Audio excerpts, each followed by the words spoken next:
Saudara memasuki usia ke-385 tahun, Kabupaten Bandung tidak hanya merayakan perjalanan panjangnya, namun juga menegaskan arah baru pembangunan yang lebih berdaya dan berkelanjutan.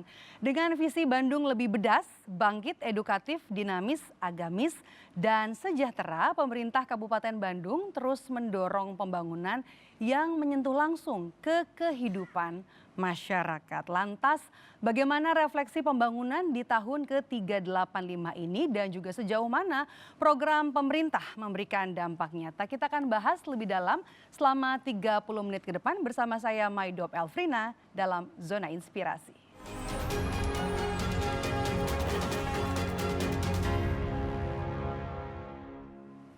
Dan untuk membahasnya sudah hadir Bupati Bandung Dadang Supriyatna. Halo, Halo. Pak Bupati, enaknya dipanggil Pak Bupati atau Kang KDS Bupati aja. atau apa? KDS Oh, aja. KDS. KDS apa kabar?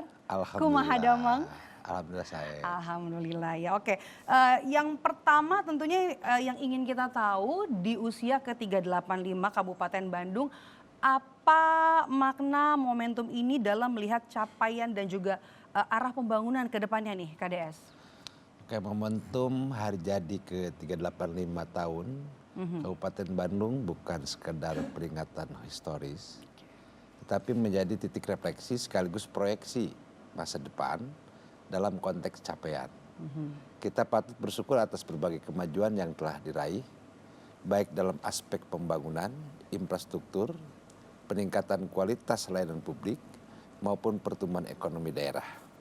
Namun, lebih dari itu momentum ini menjadi pijakan untuk memperkuat arah pembangunan ke depan yang lebih inklusif, berkelanjutan, dan berkeadilan. Tentunya kita ingin memastikan bahwa setiap capaian tidak hanya terukur secara angka, tetapi juga dirasakan secara nyata oleh masyarakat di seluruh wilayah Kabupaten Bandung.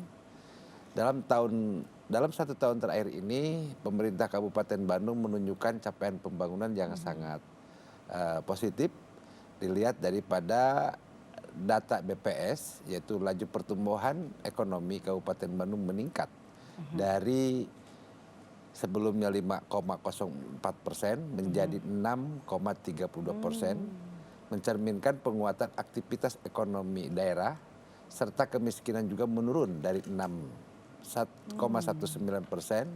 menjadi 6,04%. Menunjukkan keberhasilan program kesejahteraan masyarakat, dan sementara itu indeks pembangunan manusia naik dari 74,27 poin menjadi 75,58 poin. Ini menandakan peningkatan kualitas hidup masyarakat secara keseluruhan. Capaian ini mencerminkan arah pembangunan yang semakin efektif dan berdampak positif bagi masyarakat. Oke, selanjutnya ini menarik ya. Kita bahas soal visi Bandung lebih bedas atau bangkit, edukatif, dinamis, agamis, dan juga sejahtera yang menjadi fondasi utamanya. Kemudian bagaimana memastikan visi ini tidak hanya menjadi slogan, tapi benar-benar dirasakan langsung oleh masyarakat nih KDS? Ya. Visi Bandung lebih bedas ini adalah periode kedua. Ya, yang mana visi yang pertama itu pada waktu periode yang pertama 2021-2024 itu hanya 3,5 tahun ya. Jadi visinya mewujudkan Kabupaten Bandung yang bedas. Dan tentunya di sini visi Bandung lebih bedas, maju dan berkelanjutan menuju Indonesia Emas ini sengaja kita buat dan bukan hanya sekedar slogan.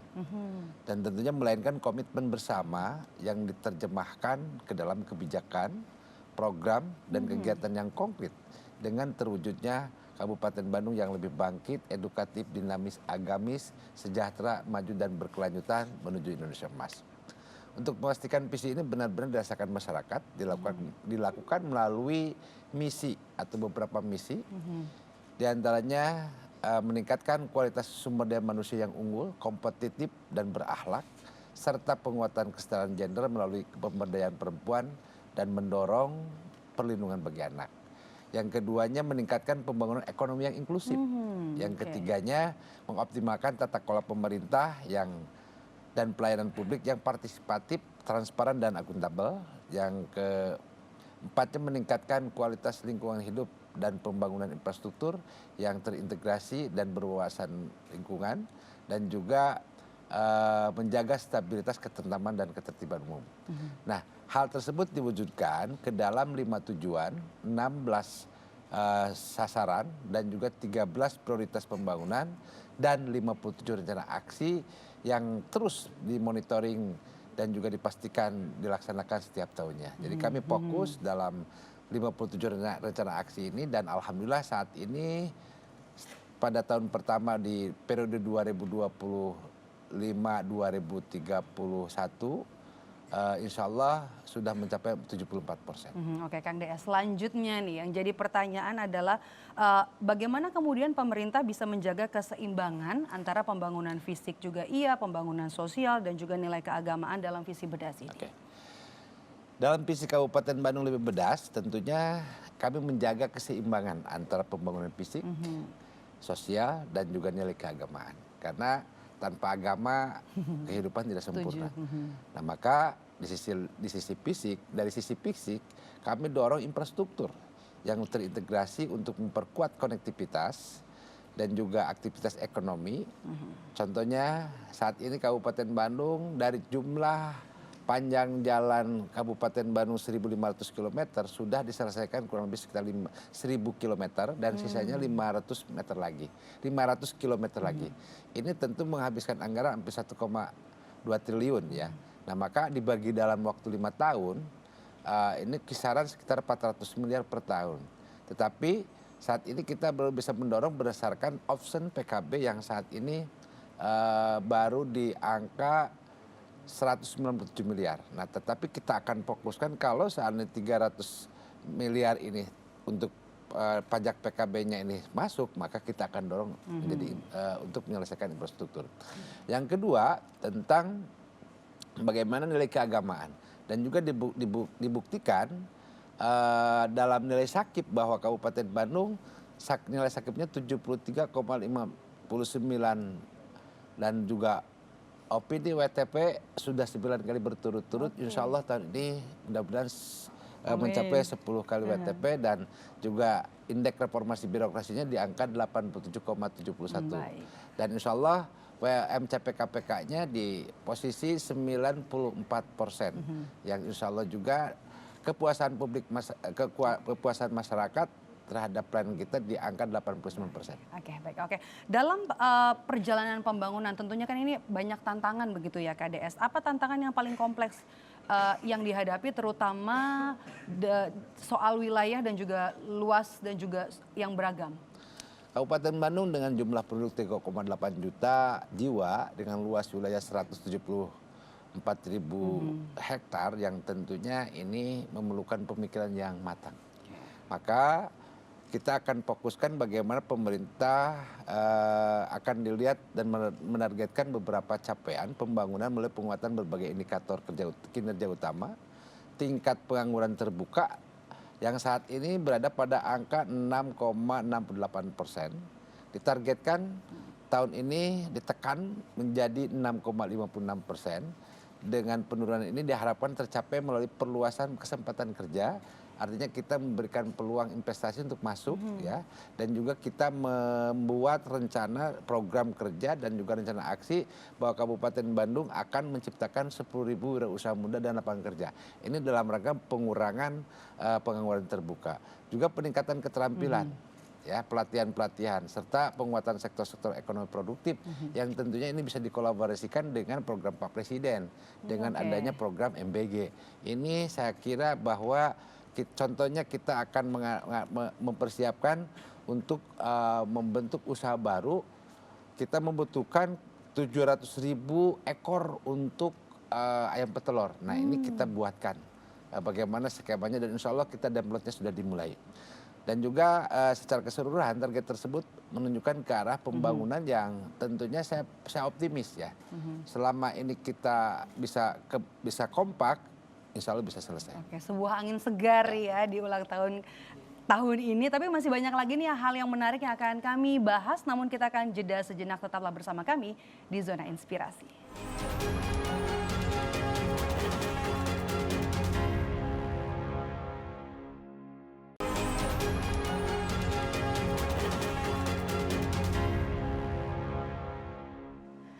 Kembali lagi di Zona Inspirasi dan masih bersama kami Bupati Bandung Dadang Supriyatna KDS, dan sekarang kita akan beralih nih KDS ke pembahasan terkait UMKM, ketahanan pangan dan juga SDM. Bandung Bedas Expo 2026 menjadi momentum besar nih ya tahun ini. Apa strategi agar UMKM ini benar-benar bisa naik kelas? Bukan hanya sekadar ikut pameran, karena PMK Bandung ini kan juga menargetkan lahirnya puluhan ribu wirausahawan muda ya tahun ini ya. Oke, Bandung Bedas Expo 2026 ini kita dorong bukan sekedar ajang pameran, tapi sebagai platform akselerasi UMKM naik kelas. Jadi strateginya kita fokuskan pada kurasi UMKM berbasis kualitas dan kesiapan pasar.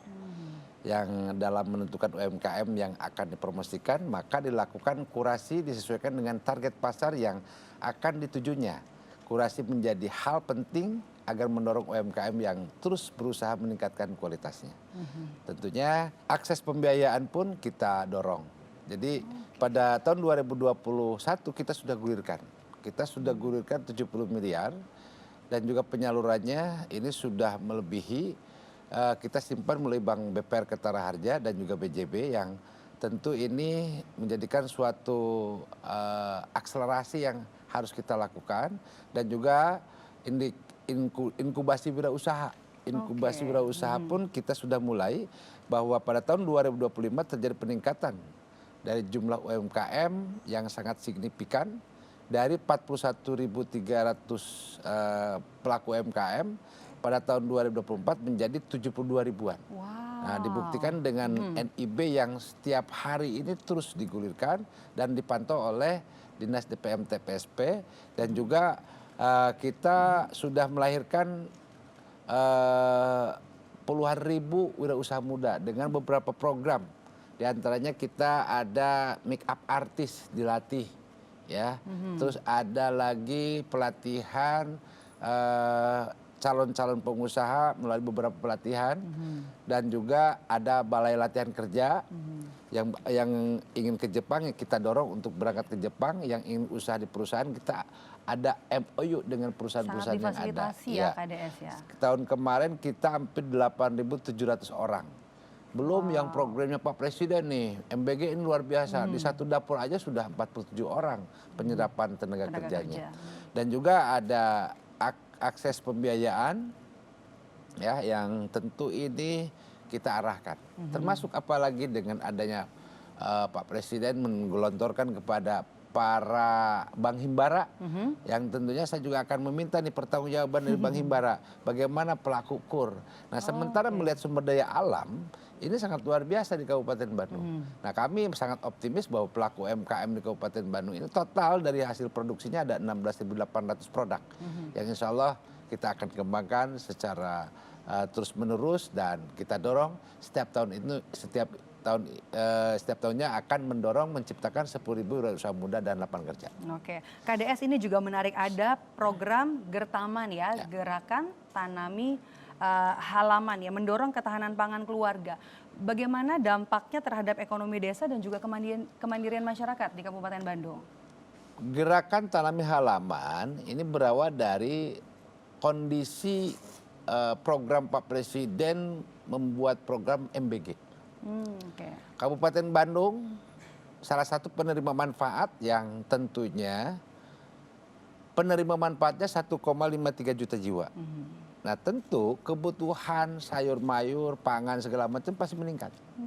Nah, maka pada tahun 2025 kemarin kita sudah launching melalui Ketua PKK Kabupaten Bandung dan para kader-kader PKK, juga KWT. Ya, KWT itu adalah kelompok wanita tani yang tentunya ini sudah berjalan. Nah, maka dimulai dari Kecamatan Soreang sekitar 1.700 orang, kita sudah melakukan demplot atau percontohan dan sudah launching. Dan alhamdulillah kemarin dengan Pak Soni, Pak WKBGN, kita sudah panen. Nah, salah satunya alhamdulillah dari 1.700 kader PKK yang diberikan kesempatan untuk Gertaman, ini dihitung kurang lebih 8 hektar. Kenapa? Karena rata-rata ini 50 meter, setiap halaman rumah dikali 1.700 orang, itu kurang lebih 8 hektar. Dan 8 hektar ini bisa meraih hasil panennya sekitar 6-7 ton. Nah, alhasil bahwa untuk gerakan tanami halaman ini bisa bermanfaat untuk keluarga dan dirinya sendiri, atau ada lebihnya bisa dijual melalui KDMP, ditampung oleh koperasi dan dijual atau disuplai sebagai pasok suplai untuk MBG yang ada di masing-masing kecamatan. Oke, ini sangat luar biasa ya, karena dari tadi sudah dibahas soal MBG atau makan bergizi gratis. Ini juga menjadi perhatian utama nih. Bagaimana kemudian memastikan distribusi dan juga bukan hanya merata, tapi juga kualitas program MBG ini merata di wilayah Kabupaten Bandung nih, KDM. Oke, Kabupaten Bandung ini dengan jumlah penerima manfaat di 1,53 juta jiwa, artinya kalau rata-rata 3.000 ini berarti sekitar 420-an lah SPPG atau dapur MBG yang ada di Kabupaten Bandung. Nah, setelah kami hitung bahwa yang sudah aktif itu kurang lebih sekitar 316 unit ya atau dapur, dan kami sudah membentuk satgas tentang MBG yang tentunya ini asisten Ekbang yang bertanggung jawab untuk mengawasi berjalannya kegiatan MBG yang tentu asisten Ekbang sebagai ketua satgas dalam rangka mengamankan. Artinya bukan hanya asisten saja, tapi dibantu oleh Kabag SDA dan Dinas Kesehatan dan termasuk dinas lainnya supaya bisa mensupport pelaksanaan dan suksesnya program MBG yang tentu setelah kami hitung uang yang tersebar melalui program ini 5,4 triliun. Ya, dan insya Allah dalam pemanfaatan dan termasuk kita survei di lapangan, termasuk kualitas, ekoli untuk LSHS segala macam kita arahkan dan juga kita bantu sehingga tidak ada hambatan lagi, termasuk untuk distribusi pun dan termasuk standarisasi ahli gizi segala macamnya sudah disesuaikan. Aman ya berarti ya. Oke, kita beralih ke sisi pendidikan. Beasiswa Besti dan juga penguatan karakter generasi muda ini menjadi fokus. Singkat saja, KDS, apa yang jadi target jangka panjang dari investasi SDM ini? Saya pernah ikutan Lemhanas ya, kurang lebih sekitar 3 minggu. Dari hasil Lemhanas internasional itu saya menghasilkan 5 kesimpulan bahwa ke depan kita harus mempunyai dan meningkatkan kualitas sumber daya manusia yang profesional dan paham tentang digitalisasi. Maka Besti ini adalah salah satu program nyata yang bisa dirasakan manfaatnya dan memang ini harus. Dan juga ini salah satu bagaimana untuk membantu programnya Pak Presiden untuk Indonesia maju dan untuk Indonesia unggul, mempersiapkan Indonesia Emas 2045. Nah tentu di pemerintah Kabupaten Bandung di periode kedua ini terus kita gulirkan bagaimana program beasiswa Tibupati ini terus berjalan. Kenapa demikian? Karena memang untuk menentukan masyarakat naik kelas ini dibutuhkan SDM. Bukan hanya untuk masyarakat. Kami pun kemarin rapat dengan TAPD bahwa ke depan kita juga memberikan beasiswa kepada ASN yang mempunyai inovasi dan prestasi. Kenapa? Karena saking butuhnya SDM. Nah banyak kita lihat para ASN yang SDM-nya bagus, inovasinya bagus. Mohon maaf dalam konteks eselon 4 masih ada kekurangan kebutuhan secara ekonominya ya kita selama ASN ini mempunyai inovasi dan juga mempunyai keinginan serta kedisiplinan, saya berikan reward berupa beasiswa. Oke, sangat luar biasa. Kita akan lanjutkan obrolan kami, saudara, setelah jeda berikut ini. Jangan beranjak dulu, tetap bersama kami di Zona Inspirasi.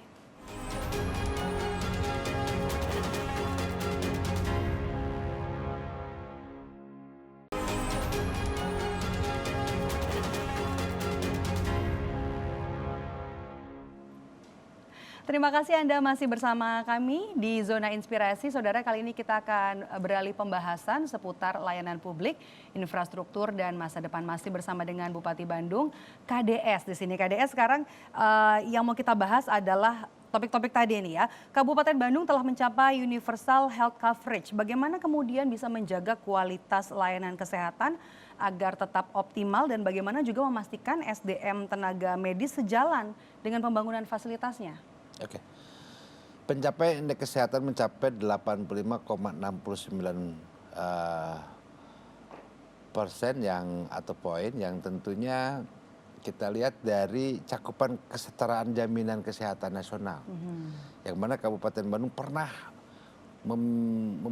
diberikan penghargaan oleh BPJS Kesehatan. Kenapa? Karena Universal Health Coverage atau UHC-nya ini mencapai 99,56%.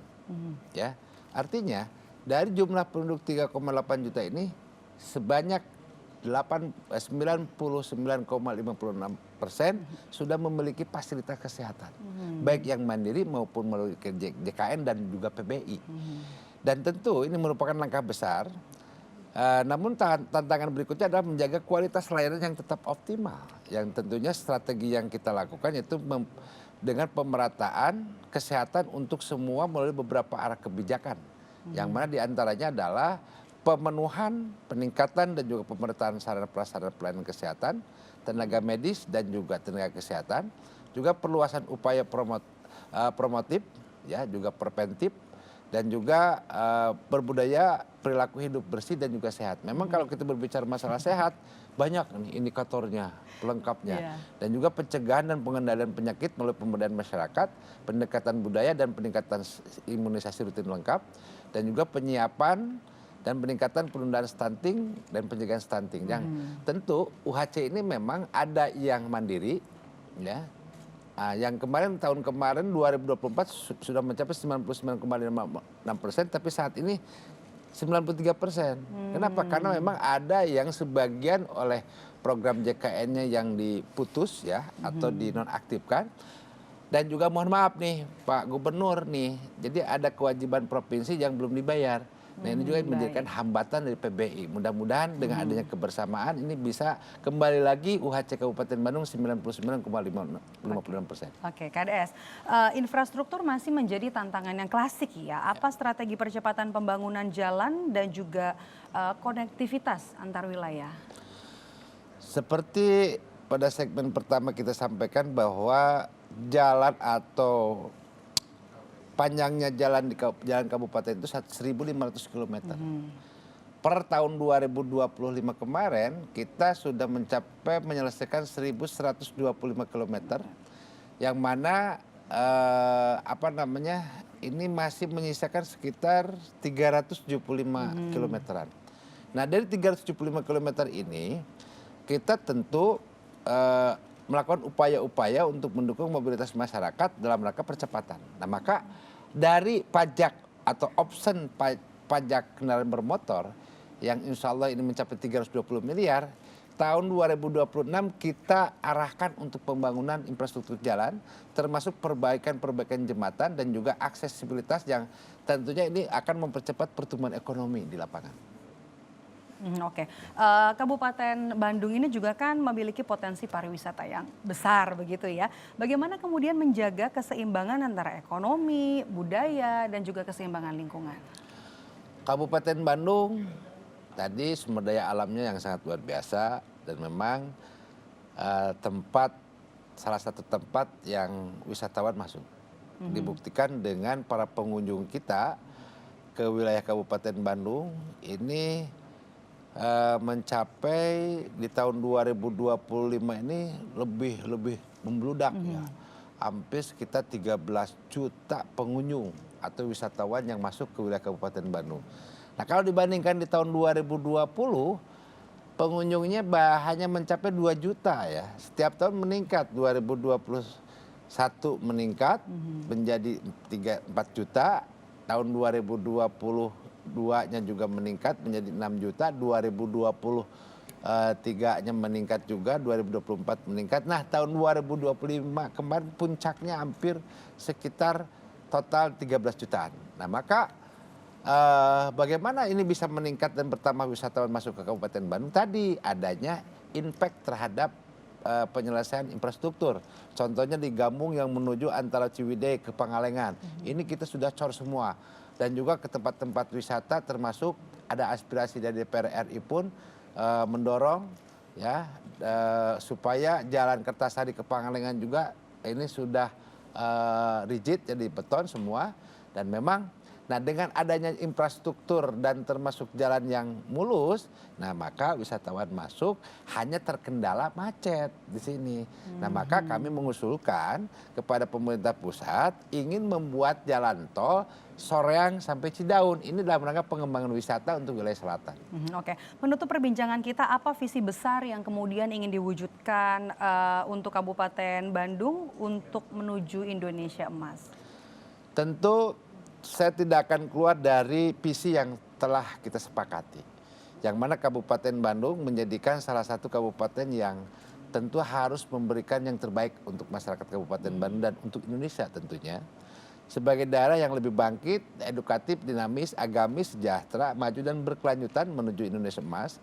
Tentu dengan misi ini meningkatkan kualitas SDM, meningkatkan ekonomi yang inklusif, dan termasuk mengoptimalkan tata kelola pemerintahan yang baik, meningkatkan kualitas lingkungan hidup yang dan pembangunan yang terintegrasi, juga menjaga stabilitas ketentraman umum ini.